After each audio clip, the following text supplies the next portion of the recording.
Welcome, everybody, to Edge of the Rabbit Show. We have a fantastic show coming up for you tonight. Damien Nott from Australia is in the house. Coming up next.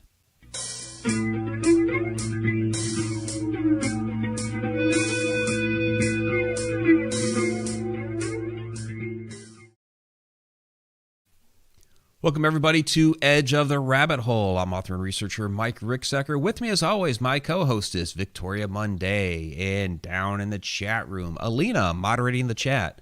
We have a fantastic show coming up for you tonight. Australian UFO researcher Damien Nott is with us this evening. So he's in a whole different day right now. So we're talking to... I love that because it's like a whole time travel thing.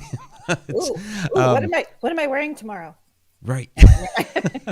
Yeah, we're in the future here somehow. You're in the future. You're in the future. Yeah. It's totally amazing. I love it.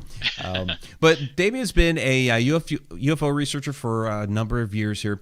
He's appeared on episodes of Ancient Aliens, a documentary Beyond the Spectrum, and in Australian Skies. He's also produced and directed Fractured Realities.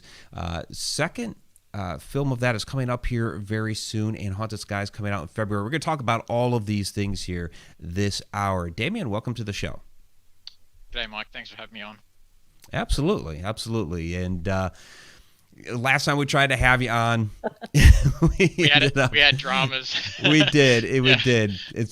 And so it's really great to have you on this year. So those that were looking forward to Damien, I think it was a couple months ago, we have him here this evening. But we're going to get into a number of different things this evening. But first, of course, we have to talk about how did you gain this interest in UFO research? And for me, I'm just fascinated. UFO research in another part of the world, so it's going to be different, perhaps, than here in the U.S. So different but the same, yeah. Yeah. Well, it was when I was 9. I had a sighting of a UFO, and that kind of first piqued my interest a little bit as a kid. And then again, when I was 12, had a multiple sighting with my brothers, same colored UFO getting chased around the sky by another 2 UFOs. And then, and my father saw that as well. And that was a really interesting sighting. That, when I was 12, kind of launched me into wanting to find out more about the subject and learn about it. And yeah, and everyone I asked, every adult I asked as a kid, I'd always have the same kind of comeback. And then I worked out there was, a stigma attached to the subject, and I always wondered why. And, I'm not one to worry or back off. If someone doesn't like what you're saying or whatever, I'll push it a bit. And so I've really gotten into the subject over the last 33 years. And since I was a kid, I've read everything I could and looked up at the sky as often as I could and watched everything I could about it. And read all the books and everything and the cases, and but seeing them sporadically over my life. But then it wasn't until a decade ago when I came to where I am now in the country, and just come up, fix a house up and everything, and started seeing on the second night. I was here a decade ago. I witnessed a massive ball. It was like a massive white light, and it floated just silently over the neighbor's house behind us. This is just 11:30 at night, and so we're in a town like it's 750 people, and there's like 3 street lights in the whole town, so you can see the sky really well. Everyone goes to bed really early, and everyone's inside, so it's a really strange place. There's strange properties in the ground and minerals and all that kind of stuff. So yeah, it's a really interesting. A lot of people started coming up here 10 years ago after 2 Sun Herald journalists actually witnessed UFOs in the backyard here, and they reported it in the paper. And the UFOs were playing a game of tag across the sky and everything. It was really cool. And they put that in the paper, and then people started coming from all around Australia, and UFO investigators and everything. And everyone who was coming here, like at least 90% of the people, was seeing UFOs, which is extraordinarily rare. For any investigator to get called to a town and then actually have the phenomenon taking place when he gets there is extraordinarily rare, because flaps normally last maybe 2, 3, 4 days, maybe a little bit longer depending. But in this place, sometimes you won't see anything for a month or 2, and then all of a sudden you'll have a week straight, like, or 3 or 4 nights straight of activity, and lights hanging above the mountain range just across down here, about maybe 2 kilometers away. And then they come from up high, stop, change direction, and then stop again, and then fly into the mountain and melt into the mountain at no sound, no anything, just complete gone. And we've caught this on video, and we don't know what these things are, but I mean, they're really strange. So yeah, that's how I got into it, and that's pretty much what sort of I've been doing the last few years: conferences, talks, that kind of thing, presentations of my footage, and capturing UFOs and all that sort of stuff, and telling my stories and introducing witnesses and stuff like that. So over the years, I invested in probably in the last 10 years about 68 cameras. Went into like I see a few course. behind you there. Yeah. yeah, there's a couple there. Yeah. And so like I got into a real big I just really enveloped myself into the subject because I saw, and I went to a Catholic school, and I was taught by brothers, really strict ones, and whenever I would ask, especially my religious teacher about, what was the lights I saw and everything, and he would always, because he was 185 years old or something, so Oh, jeez. he's one of the old Catholic brothers, right, with the canes, and Yep. So he used to always kick me out of class, and I used to have to go sit outside the principal's office and till the end of the class and everything, and I was always in trouble because I was always asking these questions, and the more that I seem to offend people by asking the questions, the more I want to ask them.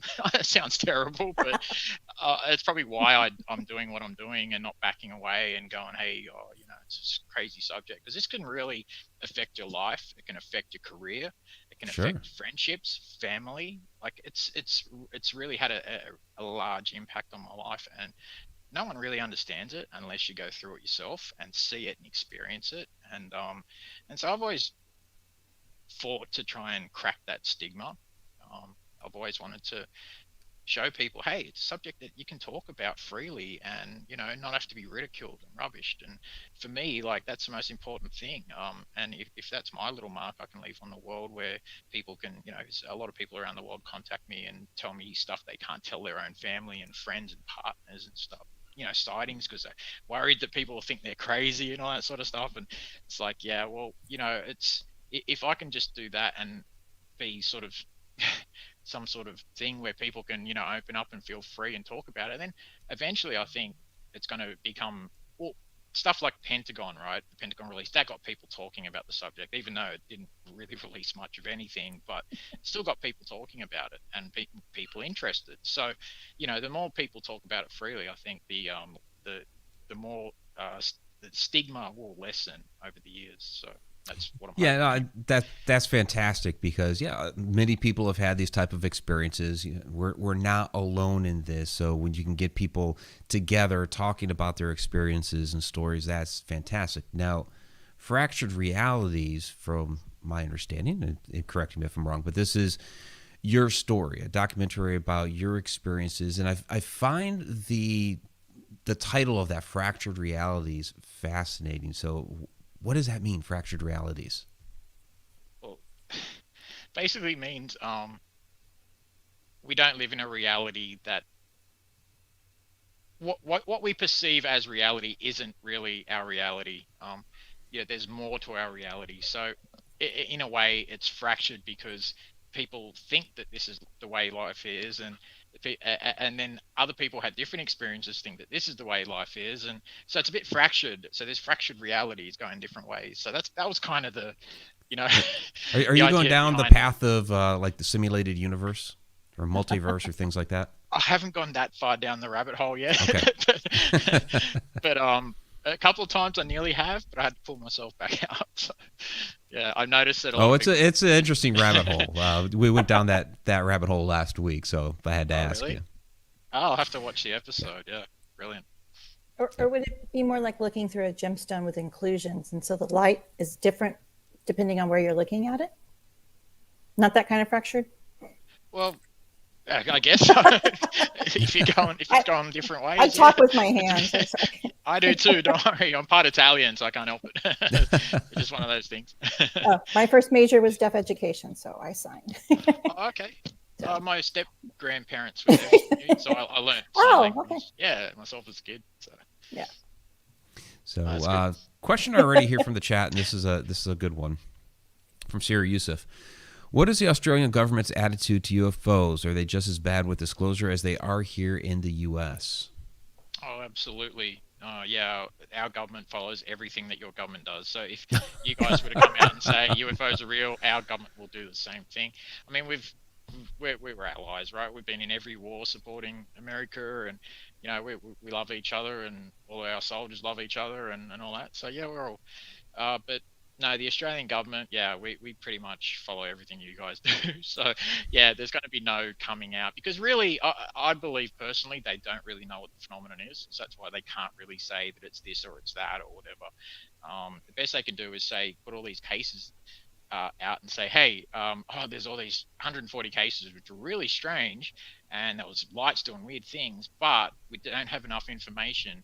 And if we did have more information, we could possibly solve it and explain it as something normal and benign, other than something anomalous and strange. So, that's kind of like what the Pentagon release thing was, and our government has the same, I want to call it the same attitude, I guess, to the subject. So, Gotcha. yeah. So yeah, that's kind of interesting. So basically, they're following suit, and yeah, there was the whole quote unquote disclosure document that came out in June, where there was no disclosure at all, other than saying, yeah, stuff's going on, and we have no idea what it is. Yeah, so, but if we had more information, we could possibly solve it as something normal. It's the way that they worded it was very shifty, and I mean, just 9 pages. 6 months it took them to write out 9 pages of right. nothing. So hey, writing's hard. Or it can be. I mean, even typing, right? Apparently, I don't know, but it's a bit out there. But I don't know. I didn't expect anything, and a lot of people asked me before that, oh, what are you expecting about the UFO release and everything? Everyone expecting something big from it, and I was like, yeah, no. It's we've had this over the years many times where, they've come out and said, oh, like, Blue Book and Grudge and Sign and right. Condon Report and all these things, and everyone's thinking, oh, they're going to get to the bottom of it, and all of a sudden, oh no, there's nothing to it, or we can't explain it, or it contains no pattern of malice, or whatever, or no patterns of conceivable threat to the United States, or whatever the case is. They use a lot of words to sort of get around it, what it actually is, and because I believe they don't fully know what the phenomenon is, because it's strange as hell. 33 years ago, I thought, if you had asked me as a kid, I would have thought they were just aliens from Mars, right?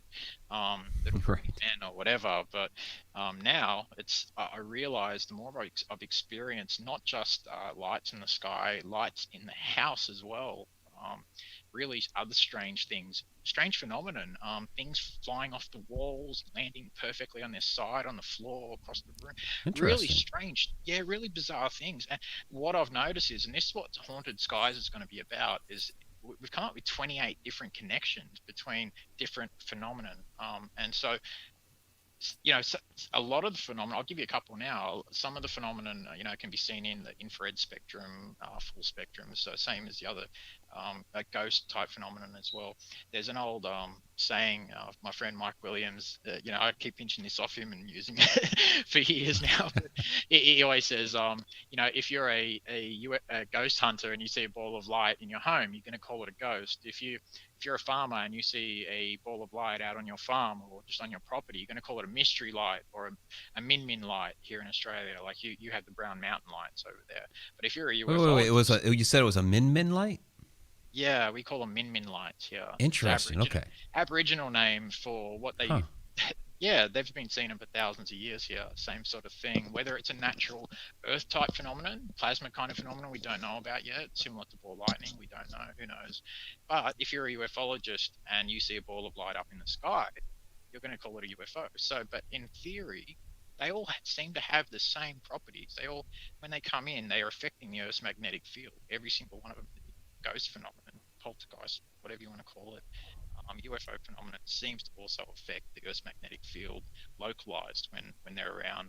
And also, when you're having flaps up in the sky, you're also having strange phenomena appearing and occurring down on the ground as well. So, like Piedmont, Missouri, and a few other places over in the States, and with John Keel, the author and everything, going into the strangeness, the high strangeness side of the UFO phenomenon. John Keel right here. Oh, brilliant. Absolutely brilliant. Yep. Great author.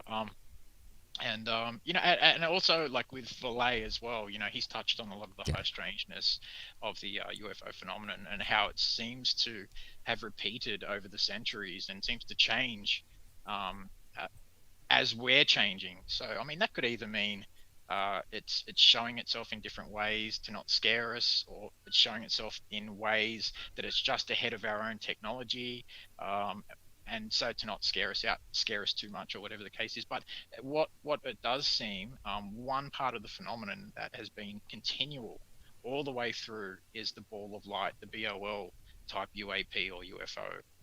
These balls of lights have been witnessed and seen for literally reports going back thousands of years, if you can take them at face value.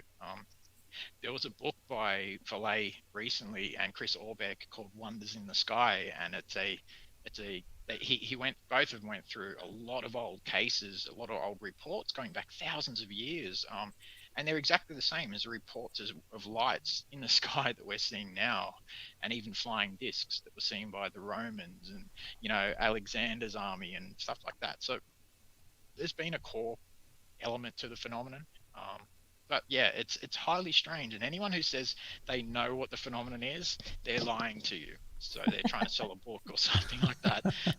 Nobody really knows what it is, because it's so strange. And the more that you think you know, the less you actually do know. So I try and now just approach everything from a private investigator point of view, and not go down the rabbit hole as much as possible. Try and look at logic, fact-based reasoning, evidence, and stuff like that.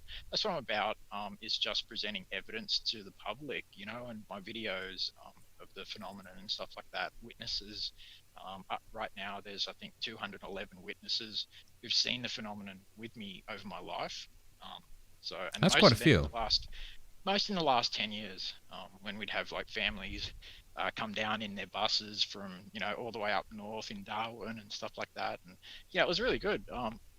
It's really nice. But yeah, it's if you've seen so many, and you're saying there's 200, and you said 211. Yep. Okay, if there's 211 people that have seen them with you, you've seen them on several occasions. Do you think that they're somehow attracted or drawn to you? Some people say that. Mike believes that. He's been investigating my case for 10 years now. He's the Fortean expert and author here in Australia, but he believes that it's something to do with me, because I also have a lot of strange. Okay, over the last Go ahead. few years, I have a lot of strange things happen. I've gone through nearly 50 mobile phones. They all die in the same way.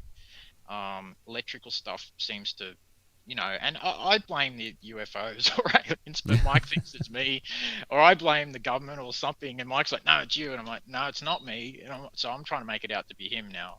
But yeah, since I've met you, you've all this weird stuff. No, but no, I really don't know. Are you throwing off electricity and shorting out things? Is that what you're saying? I've got multiple videos of mobile phones charging themselves without power in my hands, and weird things like that. I know it sounds bizarre, and I don't present that stuff to the public. This is the first I've actually spoken about it, but we're putting some of that weird stuff in Haunted Skies, because we've gone to all sorts of experts, and they can't explain how that's happening multiple times. Cameras die on me. Computers, I've gone through about 14 computers in the past 10 years. I don't have much luck with electrical stuff. It happens all the time. I've told Mike a few things, like I work in television, and I'll go over to touch the router and I'll short it out, or I could just walk in and break stuff. And I'm not saying I did it, but I was doing a past life regression with Ariana a few weeks ago, and I saw this bright light, and I thought my daughter came in and flipped on the lights. And when I sat up, I said, "Did you see that?" The power went out in the neighborhood is close to 3,000 people for about 20 minutes. Now, I'm not saying I did that, but it's a coinky. You did. You knocked out the power. Okay, I did. It's coincidences, and there's coincidences. Yeah. Well, that was a coinky dink. After. It is an interesting phenomenon, though, because you do hear stories, like with both of you, that electronic devices will only last for a short period of time, or you short things out, or like you're saying, Damien, all the cell phones and the computers. There are people in this world that seem to have some sort of whatever electrical charge or frequency or magnetism, whatever is going on. There do seem to be people in the world that are like that. And it's a truly fascinating phenomenon. Have you done your aura photos? I'd be interested in that. No, I haven't actually. No. That would be interesting. Yeah. Because mine are like, because I've been going through a lot of stuff at work, and I was really angry a few weeks ago, and the track lighting overhead was going, zip, zip, zip, zip. And they're like, what's going on? I'm like, well, I'm mad. It's me. This one I'll own up to, but Do you have a problem, like if you walk under lights at certain times, they will turn off, things like that by themselves? Not and then so much. The next morning they'll be right again. Like, yeah, because that's something that does happen to me occasionally. It's especially only in this house though, but it's really weird. This house, there's 3 people have died in it, and we've seen some really strange stuff. Had some very bizarre. So you may have some paranormal activity going on there too. Oh, most definitely. Yeah. Even my father, he's seen it. One day I was sitting on the lounge and I was, typing something out, and the next second, I've looked up in the hallway, the door to the hallway, and this thing, it was a big glowing mass, and it was on an angle like this, and it ran almost into my dad's room, like at a high speed, and kind of like had an arm behind it. It was really bizarre. But I saw it like crystal clear as, and I'm like, what the? And I went in the room, there was nothing there. But when I told my father, I said, I saw something really weird, and I explained it exactly the way I saw it and everything. And he came up to me, he shook my hand, he said, thank you. I'm like, what for? And he goes, because I've seen that thing in my room twice. Exactly what you said. Yeah, and you just confirmed for him that he had seen it. There was something to it. So he was like, wow, and he said that one night he had it standing at the foot of his bed, and he said it was hovering up, it wasn't touching the ground, and it was a big glowing mass with like a head almost, but just going into like very small shoulders. And he said it floated down the side of his bed and then stopped right next to his head, and he was just staring at it for like about 30 seconds, and it just disappeared. And my grandmother died in this house as well. And after her funeral, that's life. Thanks, mate. But after her funeral, my auntie has come back to the house, and these people are like really hardcore country people out here. They don't mess about, they don't procrastinate, they don't make up stories or anything like that. And she's come into the house, and straight after burying her mother, and she opened the door and saw her mother sitting in front of the sink on a chair where she used to sit for years. Oh wow. Staring at her, like, and I said, what, was she staring at you? Or she goes, no, it was like she was staring through me. And I'm like, oh, okay, well, that's very interesting, because I've heard the same thing with other ghost reports. It's like they can see you but they can't. And it's like, I don't know if there is other existences, other dimensions, but there's a possibility that wherever these things are coming from, they're coming from the same place or a similar place. And this is where I think what scientists are calling dark matter nowadays, and we can measure it, and it's all around us, and the universe is supposedly made up of 80 or 90% of dark matter or whatever. I believe that's where these things are lying in, just beyond the visual spectrum, or whatever the case, other dimensions, ultra dimensions, whatever the case is. And they're coming from there to here. So dark matter, I believe that's where these multiple dimensions are coming from. They're crossing over. We're able to pick them up on different equipment. A lot of them are giving off radiation, these balls of light, and same as the stuff inside the homes, the balls of light in the homes are giving off radiation, the same type of radiation, also affecting the Earth's magnetic field. So they're being registered on tri-field meters as well. So there is something to the phenomenon, no doubt. I mean, I've seen too much myself now to go back and go, yeah, well, unless I was tripping or something, but I don't think so. Well, you can't trip if you're filming it and someone else is standing next to you seeing it too. I mean, there's a comment here from the audience that said, this is from Diana Erickson. She says, Damien, you are not bizarre to this audience. So you're one of us. Thanks one for of that. us. You're definitely one of us. Yeah. This Cool. is normal to us. So, somewhat, but because it doesn't happen all the time, but it does happen. But yeah, this audience has seen and experienced some really interesting things, and so you have as well. So it definitely makes you one of us. Yeah. So we Well, I feel welcome. Thank you. So I have a question here from Steve Humphrey. Question for Damien. Do you subscribe to the concept that Yahweh is not of the earth or a form of an elemental? Yowie. Yahweh. A I'm not sure. I yowie, wasn't sure if this was something in as in an Australia. Or, Aussie. Yeah, it is. Yeah. yeah. Okay. Yeah. Yowie. Yowie. Yowie. Yeah. They're like a Okay. Bigfoot. That's what the Aboriginals call the Bigfoots here. Oh, well, Oh, kind of. okay. Okay. There's a Yowie name for them. We've got there's bunyips, which are these other creatures that would live near watering Bunyips. Oh holes. my gosh. You heard of them? Yeah. No. Oh Yeah. yeah. So No. There was a in the early '80s on HBO on cable. They had a cartoon that they would run called Dot and the Kangaroo, and they you remember that? Yeah. Yeah, and they ended up in the Bunyip Cave, and that whole song about the Bunyips scared the crap out of me. So I wouldn't go into like any dark places for like weeks after that because I always thought the Bunyip was going to get me. well, apparently they were pretty scary looking creatures. So yeah, it wouldn't surprise me if yeah, you were scared as a kid. It's fair enough. Well, don't worry about them. Worry about what was it, the drunk bears or the drop bears? What was it that come out of the trees? Yeah, for any British backpackers, we have drop bears here. And yeah, they drop from the trees. They're like a version of a koala bear, except 10 times bigger with bigger claws and big teeth. They're not real, but anyway. Yes. So, but it's like a story we tell the backpackers to freak them out. So, I mean, you guys think we have all the craziest animals here in Australia, so yeah, we like to play on that a little bit. Why not have a bit of fun? But back what Steve was asking, because that was an interesting question. About So the with Yahweh, or if this is supposed to be like your Bigfoot and what have you, he's asking basically the question, is this, perhaps some sort of elemental or some sort of other supernatural being? Some think that they may actually be aliens. What do you think? There is a theory about that. Mike and I have spoken about it quite a bit, and we're going to be talking about a little bit about it in Haunted Skies as well, about the Bigfoot phenomenon, because it is very strange. These creatures, they seem to just disappear. There's footprints going up mountains, and then all of a sudden they just stop as though they're being pulled up into the sky or disappeared.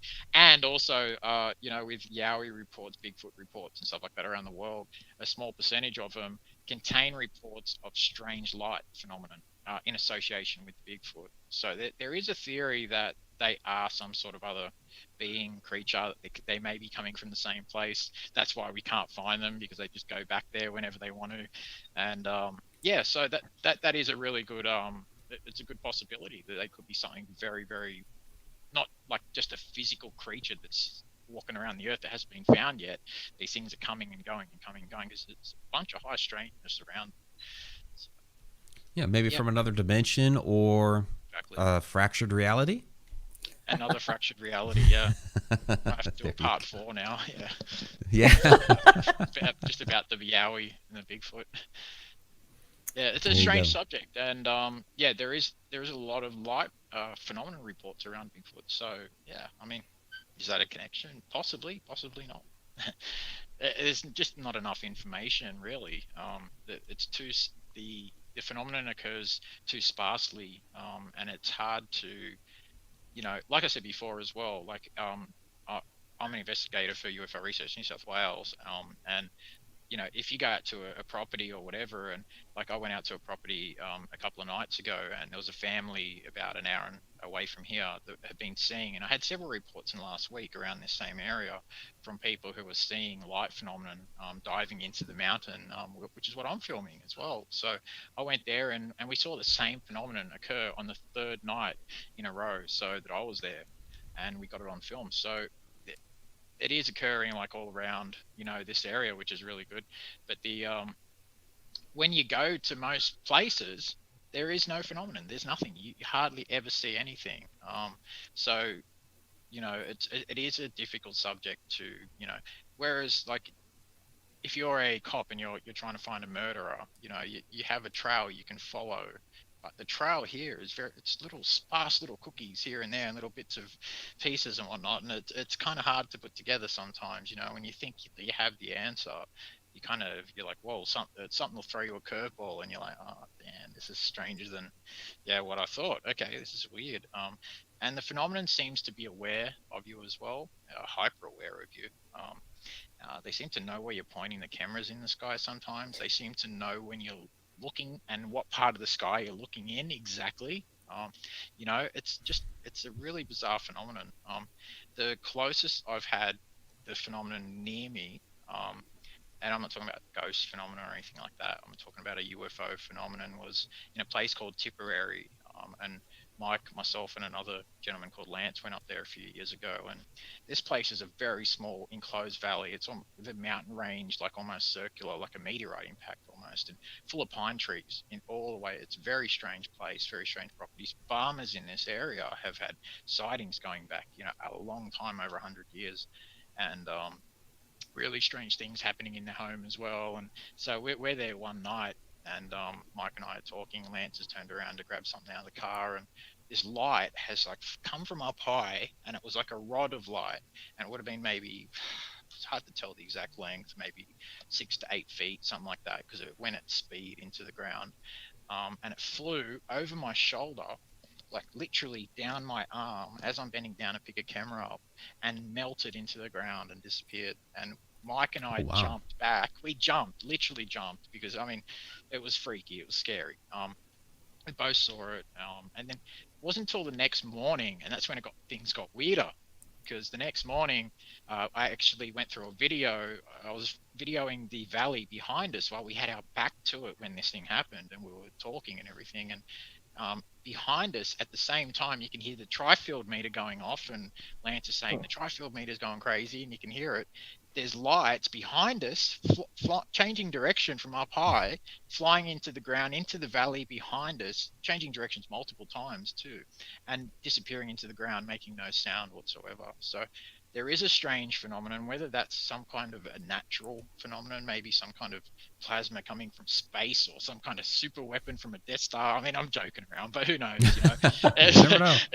Yeah, it was pretty crazy, but they make no sound. They do tend to leave a little bit of residue, i.e. they do trip, like I mentioned, they set the EMF meters off and everything, but also in the ground where they tend to go in, they can also leave radiation around that area too. And so it's a crazy phenomenon, and it's one of those, it's a phenomenon you don't really want to particularly get too close to, because there are some cases out there where there's been some nasty stuff happen. So. Are they diving actually into the ground, or is this dark matter, like when Ron and Harry are running on platform 7 3/4 or whatever, and they go into the wall and it's not there anymore?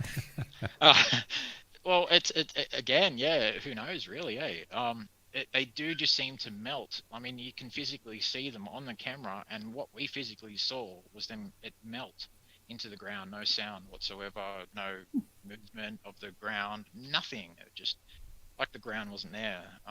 Could be like another reality, but they've been seen in the oceans. I've got footage of them hovering above the ocean and then diving in at an angle without splashing the water, without causing a wake whatsoever. So it's they seem to have their own physicality about them, where our laws of nature and nothing applies to these guys. They can do whatever the hell they want, So it's actually a fascinating subject to get into. Probably the worst part of the topic, or the worst part of the phenomenon, is the people some of the people who are attracted to it are a bit out there. And Nah. not at all. But One of us. No. Everybody's on the level. We're all on the level. Exactly, except for the stalkers and right. Different level, but so it is a crazy subject, and it's a fringe subject. It's a fringe science, so it attracts fringe people, and that's life with anything. Sure. Fringe, I guess. So I just call them colorful. We have a lot of colorful people in the field. Yeah, I just call them cousins. Exactly. No, sorry. Yeah, there's no such thing as crazy. It's just everyone's different. So, crazy, just a word. We were talking a little bit earlier about the paranormal activity you also experience. Sarah Yusuf had a question following up on that. Have you noticed that UFO phenomena tends to gather in areas of other higher paranormal activity? Yeah, it does. There there are hotspots around the world where there does seem to be more paranormal and UFO activity, more than other places. So, and uh, that's part of what we'll be touching on in Haunted Skies as well, because a lot of what I've been looking into are areas like Dunedoo here, which have repeated sightings over the years, and lots of farmers here see them and they don't care. They're just like, oh, the lights, whatever, and you're just like, yeah, well, whatever.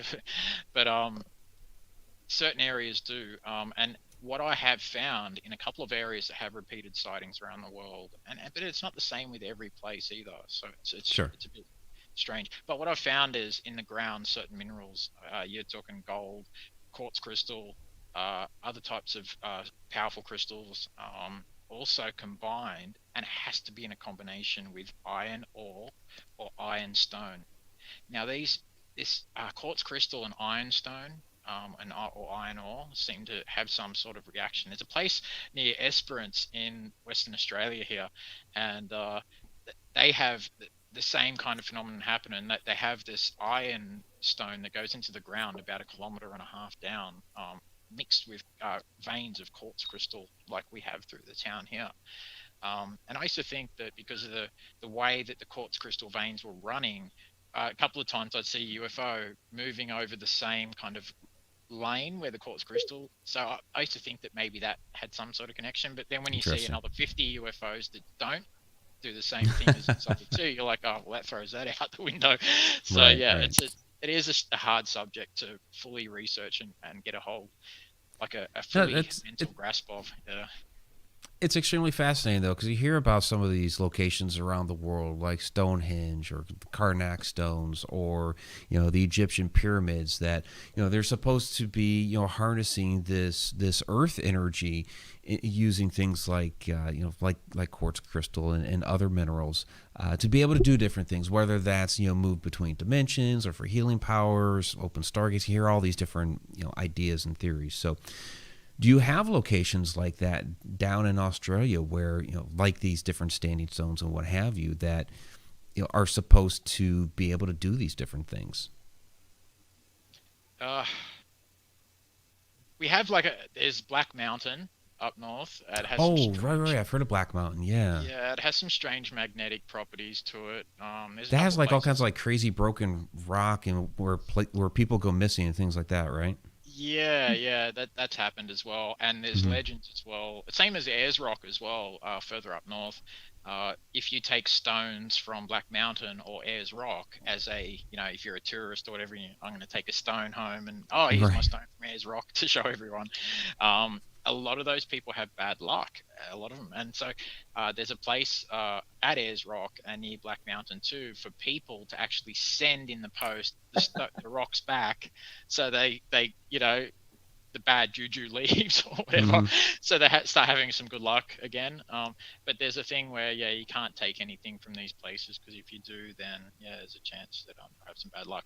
It's just a theory, but a lot of people just bring the stones back themselves too and put them back there themselves as well. So yeah, we have a couple places like that here in Australia, but like the Tenamai Desert as well. There's a lot of UFOs that are seen around there. Different parts of Australia, Melbourne. We've had a lot of UFO sightings. In Gosford, we've had a couple pretty famous sightings up just the central coast here. So there are areas, but not like with like Stonehenge and all. I wish we had stuff like that. Okay. Like we were talking before about the Gosford glyphs. We have Right. And I did want to ask you about those. The supposed uh, Egyptian hieroglyphs there in Australia. What do you think? Yeah, well, I don't think that they're the real deal myself. I mean, I've looked into them, Mike's looked into them. There is a theory or a story that goes back that they were done by returning Australian soldiers from Egypt after World War One. And so no one really knows the truth, but they do tours there and they make a lot of money off it and all that sort of stuff. So who really knows? I'm not going to say it's fake or it's real, but I don't believe personally myself, like from what I looked into it, that there's much to it. So unfortunately. It'd be nice to think that Egyptians were here at a certain, a couple thousand years ago or whatever, or they'd come to Australia by boat somehow or whatever. That's pretty fascinating, actually. It seems to have gotten pretty popular here over the past couple of years. I keep hearing more and more about them. Yeah. Well, it's strange the place that they'd be in. If Egyptians had come, they've traveled really far inland to a very remote spot in a forest to do this, in a very, so I mean they could have done it anywhere else, but they've done a real hike and a tour to do it. So I don't know why it would happen, but yeah, there's like things that look like UFOs and stuff like that there, and they're touted as being UFOs by the tour guides and everything, and each to their own, as far as I guess. So all I know is that this phenomenon is real. UFO phenomenon is real, 100%. The other stuff is fascinating, but yeah, all rabbit hole kind of stuff. So, right. Yeah. Those rabbit holes, I tell you. Those rabbit holes. Can I ask you a question? I'm sorry. Can I ask you a question about the balls of light that you were talking about Sure. before? You said that they're you've seen them in different colors, and I was wondering, are they different, or do they vibrate like a different vibrational frequency, so they resonate through the spectrum differently, or are they different species?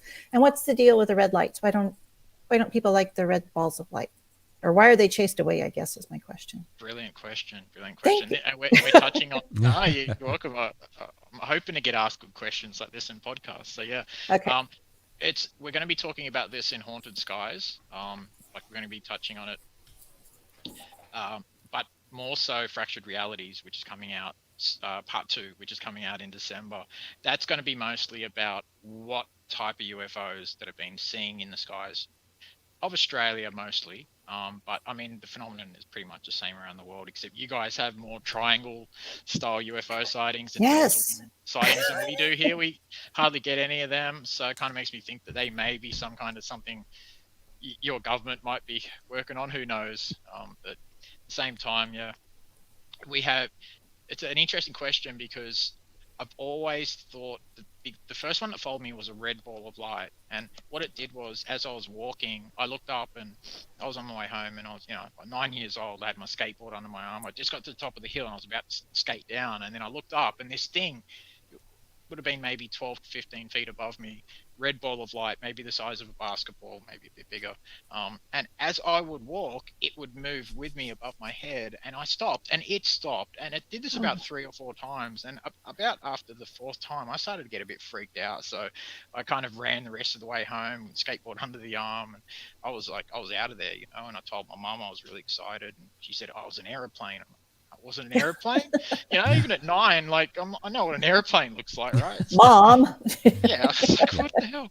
Now she's like, oh, Damien, the UFOs we saw. And I'm like, what UFOs we saw? What are you talking Now about? she's on board with it. Yeah. Yeah, now she's on board. Yeah, 33 years later. So yeah, go figure. But well, back then it was kind of taboo to talk about that stuff. Yeah, it was a lot more taboo than what it is now. And thankfully, because we have the internet now, so we're a lot more open, and there's really groups helped. And there's guys like yourselves who get it out there to people, which helps a lot with this subject. Because if people aren't talking about it, then it will be ridiculed and rubbished again eventually. So I think we're getting past that stigma and the whole that the word conversion. When people think aliens, they think UFOs, they think aliens straight away. And anal probes and all this kind of stuff. So I don't like using the word UFO so much. But anal probe is okay.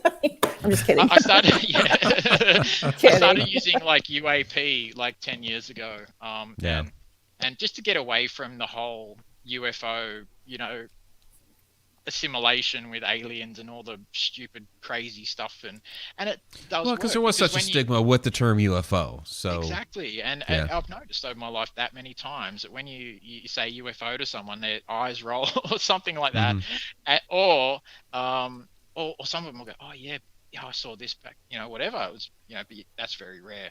Most people don't see them, right? But yeah, there is that massive stigma. But just going back to your question about the red balls, I've often wondered about them. And the book I was telling you just before about Jacques Vallée and Chris Aubeck, how they, you know, they have a condominium of all sightings going back thousands of years. Well, there was a sighting back in Germany in the 15th or 16th century, and it was this gentleman was walking into this town in Germany, and people in the town witnessed this ball of light, a red ball of light, following him just above his head, mimicking his movements. As he would stop, it would stop. The same thing that happened to me 33 years ago. Oh, And wow. yeah, I mean, they came out with this book about maybe 2-3 years ago, and as soon as I read that, I was like, oh, yes, yes, yeah. So I'm not the only It's happened freak before. that's happened to. It's happened to someone else. And when people saw this red light above him in this town, they were shutting their doors as he was walking past. They wouldn't let him into the pub. They, you know, so they saw it as like a sign, like a nasty kind of thing. You know, they were very spiritual, I guess, or whatever, and they thought it was some bad omen, you know, so they didn't want anything to do with this guy. But my second sighting was of a red ball too, and it was coming down from the sky, getting bigger and bigger and bigger, right as we're camping out, looking up on our sleeping bags, me and my brothers and I, and it was, you know, then it was getting chased by a blue light and a green light. So I don't think that they're all the same one, and they just change colors depending on, you know, the mood they're in, or who knows, whatever the case is. But I think that they're different, especially the red ones. They seem to be associated more with mimicking people, mimicking aircraft as well. And even the white ones too, back in the earlier days of like the Foo Fighters and stuff like that. Oh, sure. World War II, and you know, they would hang off the wingtips of airplanes, and they're still doing the same thing nowadays. If you're lucky, yeah, but those were all balls of light. Yeah, they're all strange balls of light, and they would mimic the plane. So you would do an S turn or something like this to try and shake this thing off, and this thing would follow you as you're doing your little S maneuver in the sky. Really, really strange. So that seems to be with the red and white phenomenon, but more so the red ones seem to come closer to humans, and I don't know what that's about. My mother called me Damien because her favorite movie in 1978 was The Omen, so I'm basically named after. You're named after The Omen, really? Yeah, it was her favorite movie. Wow. And my uncle told me this like 4 years ago. And I'm like, what? Thanks, Mom. Great. You know, wow, that's awesome. No one, and here I am with red balls following me, and it matches, right? So yeah, I'm loved around the world by Satanists, and hated by religious people. Well, just be thankful her favorite movie wasn't The Elephant Man or something, you know, because yeah, that's true. Yeah, she did have that movie though. She did have that movie. Awesome movie. Do you think it's so sad? Yeah. Oh, it is. Yeah. It's really tragic. Do you think that the balls that are coming down are like trying to gather data or get information, or say, hey, this is a human? What are they doing? There seems to be a role of observance. Like when you're this is something I say a little bit. If you're a scientist and you're creating life or bacteria in a petri dish and you're looking at it through a microscope, you don't jump into the petri dish with the bacteria. You kind of watch from afar or whatever. I think that's what these guys are doing. They're observing humanity. They're observing us, seeing where we're going, possibly watching our technology. There's a theory also, and that goes into the reality that's just beside us, possibly. That their future, they're us from the future, and that's how they know certain things, and they come back on certain dates. Okay, I wanted to ask you about that. Dates. Yeah, because you had mentioned somewhere, maybe it was in a fractured reality, I'm not sure, how UFOs are always coming back, like when there's wars or something disastrous is going to happen. Do you think it's maybe like, hey guys, let's get in the ship and we're going to go watch this? It's the same as, you know, us going to the movie. It almost seems like it's really strange. No, they know it's going to happen. So come on, it's like they know something is going to happen. Yeah, let's go watch the real movie, not the recreation that Hollywood put together. Right. Yeah, watch the Pearl Harbor. The real reality show of human beings. Yeah, this is the real Big Brother. Like, this like seriously. That would be really hardcore in some cases. Oh yeah. I mean, if they're watching us, they'd be seeing us get up to some really sick stuff, some humans. Yeah. You know? So they'd be like, "Oh, I'm staying away from." This is probably why they don't land on the White House lawn and go, "Hey guys, we're here." Because I mean, they'd see by observance the way we treat each other, and even our own neighbors and our own race, let alone other races and race. You know, we can't even get along with each other, a lot of people, you know, so it's really bizarre. And so if they were to land, and that's why a lot of skeptics over the years said, why do they land on the White House lawn and blah, blah, blah, because we'd kill them straight away. We'd be like, what the hell? Baseball bat, shot, bomb, bomb, bomb, shotgun. Yeah, I saw that movie. Yeah, Well, you like, make because you make a really good point, because I lived in the desert and we saw stuff out there all the time, but it's beautiful, it's peaceful, and there are no people out there. So yeah. Mike, Well, that's a good thing. when you go to Arizona. Yeah. Oh, absolutely. No, I I'm love it heading out over there. to the States next year, so In New Mexico. Yeah. Oh, you're Las coming over here Vegas. next year? Las Vegas, yeah. Oh, we're going to Vegas. Okay. Oh yeah, you'll see some stuff there. Yeah. Oh, yeah? Not UFO, but Yeah. Oh, okay. Bit of everything there. I was hoping to see Elvis or get married by Elvis or something, you know, like on TV.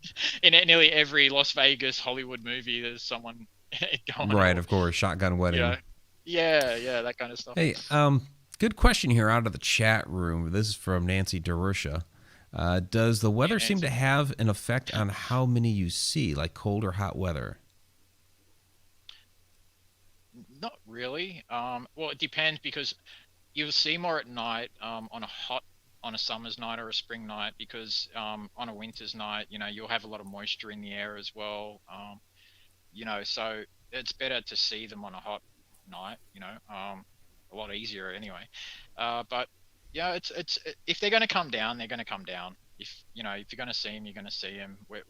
Whatever type of night it is, because a lot of people, like, they'll have a skywatch, and then, or set a skywatch up, and then all of a sudden it's like, oh, it's cloudy and let's not do the skywatch because we can't see the stars. And it's like, but you know, if they're going to come down, they're going to come down anyway, regardless of, you know, whether you can see stars or not. So yeah, I mean, I can't really say 100%. All I know is that visually wise, it's easier to see them on a hot summer's night. You know, it's a lot less comfortable than, you know, because in winter you can just rug up and you're fine and everything, but on a hot summer night you're like, oh, especially out here it gets like 48 degrees Celsius or something like that, and you're like, whoa, yeah, it's pretty It's a little toasty. So, that's warmer than here.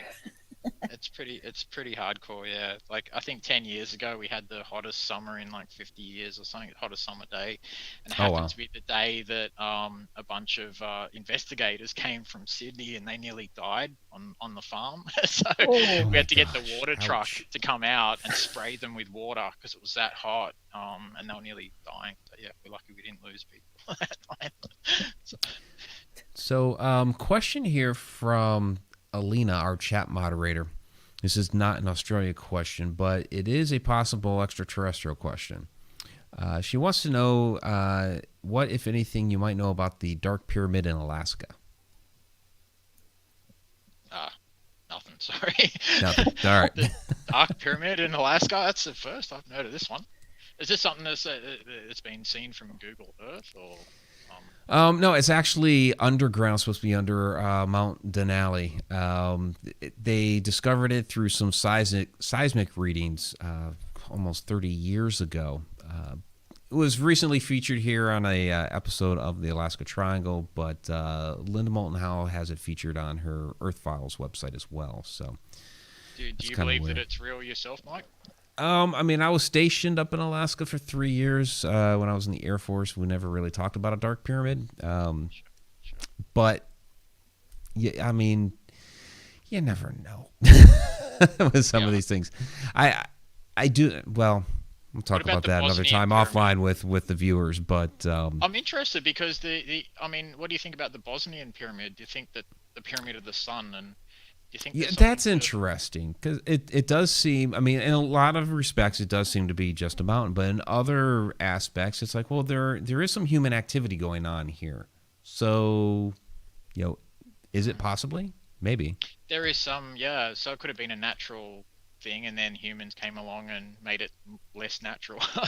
Yeah, right. I just find it, yeah, fascinating, that whole thing, whether it's real or not. I notice that a lot of stuff like that tends to get shut down a lot by you know, certain people who look into it and the experts and all that. And I've noticed he hasn't had much luck in proving that it's a real pyramid or whatever. Yeah, he's had some challenges there. Yeah, but even you know, with the Dark Pyramid there, you know, the fact that it's underground, is very remote. You know, you have like just a couple of people that say that they have some information about it, and the fact that you can't verify it because the tapes or the records or have gone missing makes it really, really difficult. Mm. Yeah, exactly, So exactly. It's just like with a lot of stuff in history. I mean, I find the Egyptian pyramids quite fascinating, and how they were made and put together, and the how they were cut, the stones, and just yeah, it's quite fascinating all that stuff. I used to want to oh, be it an really is. archaeologist as a kid. Yeah. After Didn't we watching all? Indiana Jones. Yeah, yeah, Indiana Yeah, I think we Jones. all want to be Indiana Jones. Yeah, Yeah, yeah. absolutely. Who didn't? Like, wow, No snakes. No with snakes. that Don't. hat, no snakes, yeah, Mm-mm. just no snake pits. But that hat and the whip, like, yeah, brilliant. Absolutely. Yeah. I mean, if I could do that, actually I could get away with it out in the country here. I could have a whip and a hat, so There you go. Hey, this is and then grow the Texas. beard back a little bit and have a Ned Kelly thing happening. Which is our That bush would be rangers cool. down here. Yeah, yeah, why not? I Well, mean, used to. Sorry. oh, I was going to say, no, you're talking. But since we're talking about Indiana Jones, do you think that movies and pop culture has actually hurt or has it enhanced the UAP field? Or- It's hurt the UFO field over the years. A lot of Hollywood, there's theories that the CIA were working with certain Hollywood executives and Yeah. directors to actually rubbish and ridicule the topic in certain movies and to point it in a certain direction. And yeah, and they have rubbished and ridiculed it. I mean, how many Mhm. movies are out there talking about, again, or not anal probes or anything like that, but crazy stuff, like it's, oh, the aliens are here to kill us all, or Mhm. it's an Independence Day scenario, or UFOs are just going to zap us. And there's so many movies that they're coming here to kill us, and there's not really many movies where they're just like friendly aliens. But at the same time, I think the universe might, or I think everything around there's good and bad in everything. Yeah. So anyone to say that it's just they're all good out there and they have our best interests at heart, you don't really know what you're talking about. I know that there's something more and deeper and darker to the phenomenon, because I've experienced it in depth. And so I know that it's not all just love and light and stuff like that. If you say that to people, they you get instant hate. Well, hate me because I've experienced it. Yeah. Hate me, please. If you're full of It love and light, why are you hating so much? But right. I think it's a mix. I think like with Yeah. humans, you have good humans and bad humans. I think when you talk about ETs or spirit phenomena, whatever, you're gonna have good and bad. yep, Yeah. exactly, Mhm. exactly, and it permeates through the universe, I believe. So from what Yep. I've seen too, and it always made me wonder, why were those balls chasing the red ball away? The red ball of light. What's the dynamics in that? Now, there's in I think 1561 in Nuremberg, and then several years later in Basel, Switzerland, there was reports, and they were shown in woodcuts, on like the newspapers at the time on the front page. Um, these balls of light, cigar-shaped things in the sky that were sending beams of light at each other and flying around, and red balls of light, green ones and blue ones, and people were reporting white balls of light coming out of these cigar looking objects, things like that, flying around, and some were landing on the ground, exploding in flame and all this stuff after they were being shot by beams of light from other things. These happened several years apart, like a long time ago. And that kind of stuff, it makes you think, okay, well, that's kind of what I saw. When I was Mhm. 12, and I've had other reports of UFOs chasing other UFOs around the sky. Now, it made me think that there's something like maybe some protector or something that's watching over us, which doesn't allow other things to come in and try and mess with us. Because I can't explain that in any other way. Like, why would they be chasing the red ball away? Why was I followed by a red ball? Why do the red balls have all the bad juju? And even some of the orange ones too around this area. Like, I get some reports from farmers and cops, police officers, and all sorts of people who see them at all hours of the morning hovering above roads. We've had cattle issues here, where orange balls of light have been seen around them, same as in America.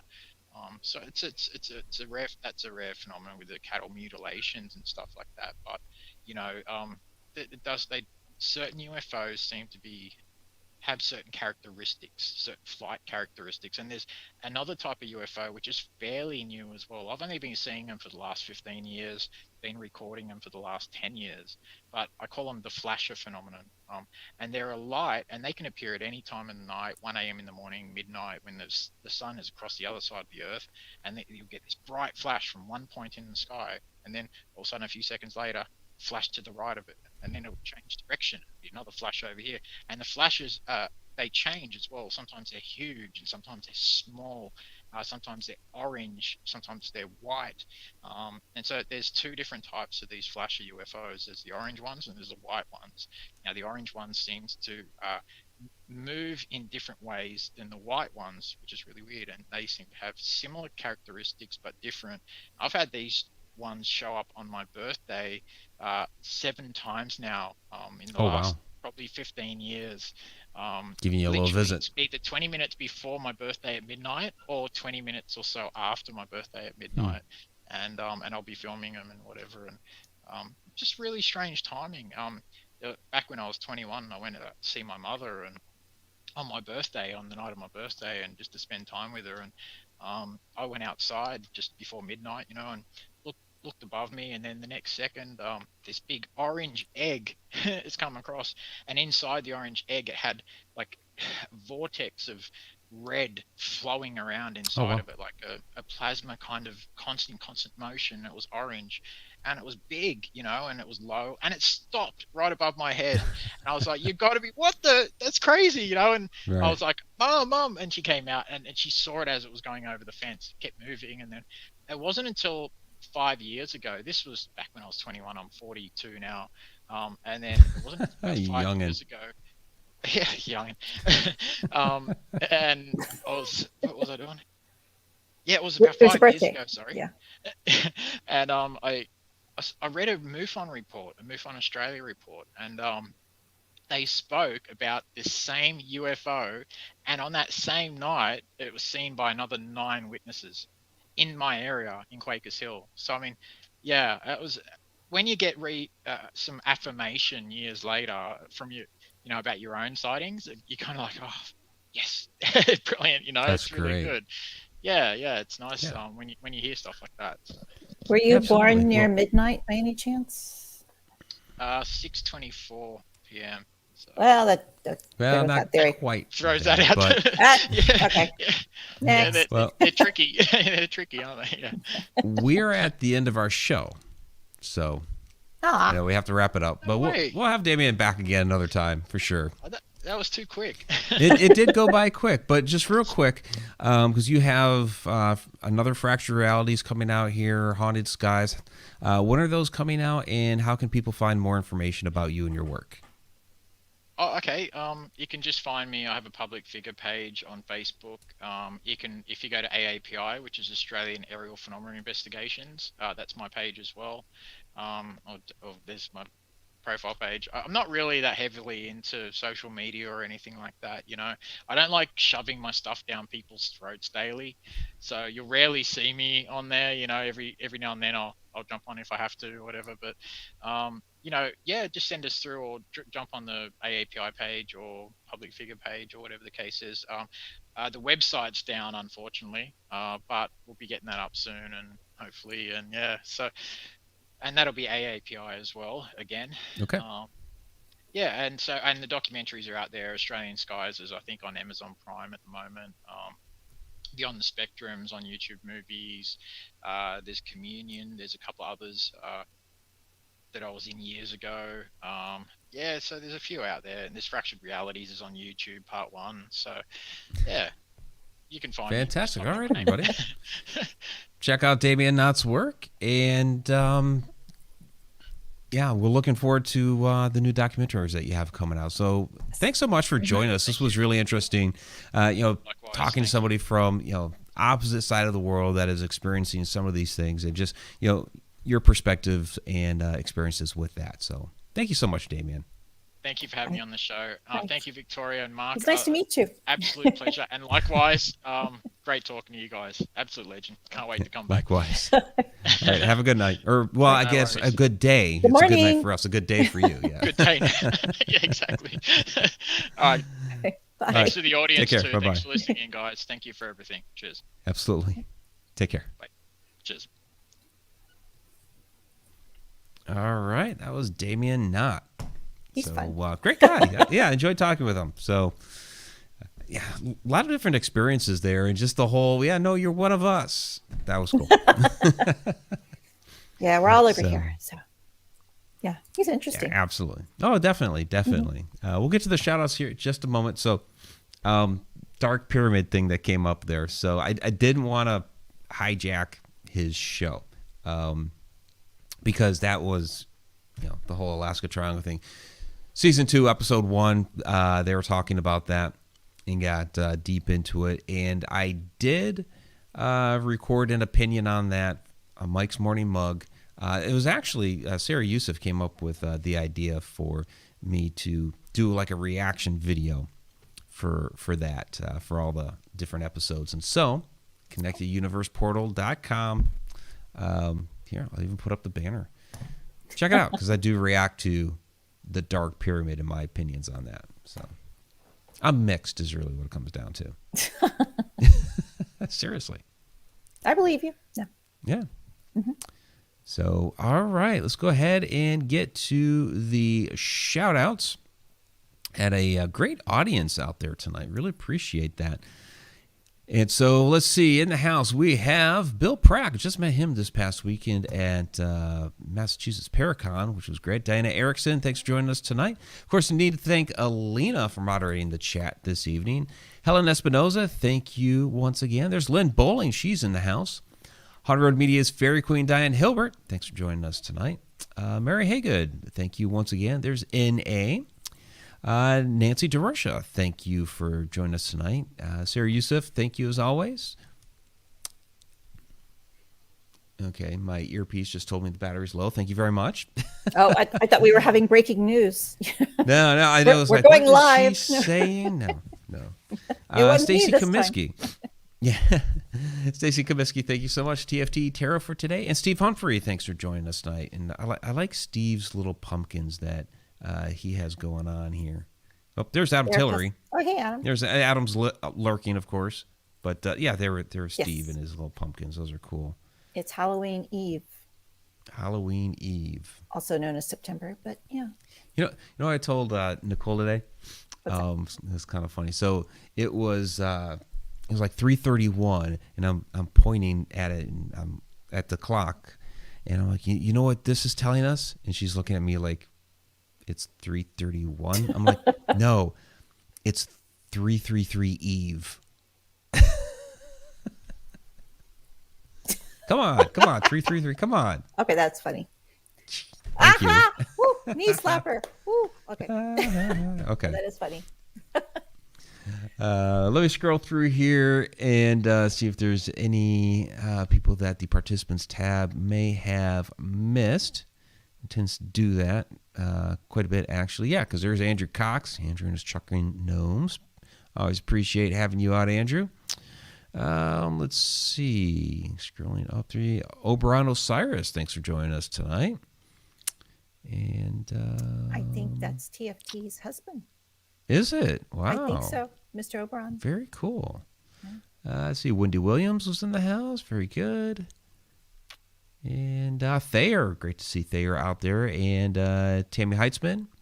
And EEQQ. All right. Fantastic. If we missed you, we do apologize. I basically just have the names that are, people that are chatting. So if you're lurking, I'm not going to see you. And if we miss you, we do apologize. We tried to get to everybody. So, all right, that is it for this evening. So next week, for Edge of the Rabbit Hole, we have Shane Pittman joining us. Yes, Shane Pittman from Holzer Files. He's also working on some other projects now that Holzer Files has wrapped up. Following that, just to note, since I'm going to be on the road for 2 weeks out west to Las Cruces, New Mexico, Paracon, and then that's October 2nd, and then the following weekend, October, 8th, 9th, that weekend, that's the Vulture City Paracon. So I'm going to be out at those. We're going to have 2 weeks there where I think it is a straight 2 weeks, right? Let me look at the calendar here. real quick. say. Where I'm not going to be able to do. No, we're just going to miss 1 week. Just going to miss the 5th. Because I'll be back for the 12th. So I can pirate the station. I can pirate the channel. You can pirate the channel for a week, yeah. So so we have Shane next week. Then we're off a week because I'm on the road, and then we're back on the 12th. Do I have somebody scheduled for that? Nope. I don't have anybody scheduled for the 12th. Last I looked, no. But the 19th is Mark Anthony. Okay, so we're gonna have to. Bless you. I haven't looked in a few Yeah, days. I sneezed in the middle of the show. I muted the mic, and my nose has been running ever since. You're right. I did not schedule anybody for October 12th, so I'm gonna have to grab somebody for that. Okay, because October 19th, Mark Anthony. I had it in my head that I was gonna be gone 2 weeks, and I'm not. Maybe we'll just take 2 weeks off anyways because I will be exhausted. Yeah, it's birthday month. I Oh, you know what? Yeah, no, I am not. No, seriously, I am actually not going to be home by then because going to Vegas, are you? No, because the event wraps up on the 10th. By the time I drive back out east, and I have to visit my kids in Oklahoma City on the way back through. Yeah, I'm not going to be back till later in the week. So, yep. Okay. So, Shane, 2 weeks off, then Mark Anthony, Sam Baltrusis at the end of October. So. Oh, and I see who's in November. We're going to have November. Matthew Stapley's going to be back with us. Johnny Enoch, John Zaffis. So we have a pretty good lineup. Return of the Monolith? No. Yeah. Oh, and then, who we have, and I don't have it on that calendar yet. So anybody who's wondering where this calendar is, edgeoftherabbithole.com. Just go there. And I haven't added it to this calendar yet, but the last Tuesday before we call it quits for the end of the year, basically our Christmas episode, Joe Diamond's coming back. Yes!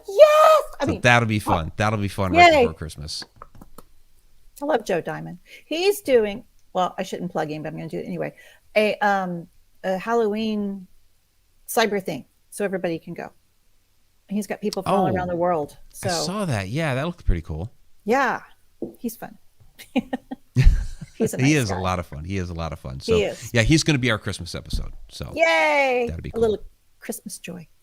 Yep, absolutely. All right, everybody, that's going to wrap it up for this evening. We'll see you all back here next week before we take a short break. I know it's a little bit of an inconvenient time because everybody wants some of these episodes as we're getting into Halloween, but it's what it is.